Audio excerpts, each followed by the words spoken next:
7 time news ప్రేక్షకులకు నమస్సుమాంజలి. ఈరోజు ఒక ప్రముఖ గోశాల వివరాలు మీ ముందుకు తీసుకొచ్చింది మీ 7 టైమ్స్ న్యూస్. విజయనగరం జిల్లా భోగాపురం మండలం పోలిపల్లి గ్రామంలో విజయ రాధాకృష్ణ గోశాల గురించి ఈరోజు మనం తెలుసుకుందాం. హిందువులు ఎంతో భక్తిగా పూజించి సకల దేవతా స్వరూపంగా భావించినటువంటి గోవు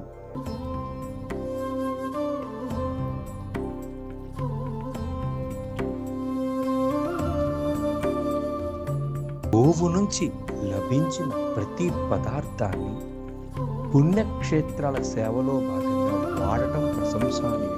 ఆవు పాలను ప్రముఖ పుణ్యక్షేత్రాలైనటువంటి సంపత్ వినాయకర్ టెంపుల్, కనక మహాలక్ష్మి దేవాలయం నిత్యం అభిషేకానికి ఈ పాలు వాడుతున్నారు.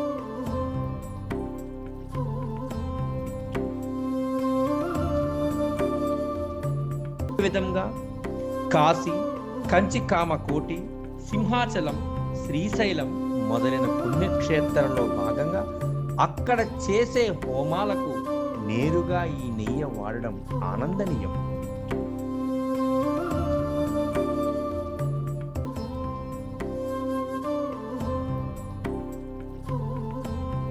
హైందవ ధర్మాన్ని కాపాడేందుకు, హిందువుల మనోభావాలను పెంపొందించేందుకు చరణ్ దాస్ చేస్తున్నటువంటి కార్యక్రమాలు ప్రశంసనీయం.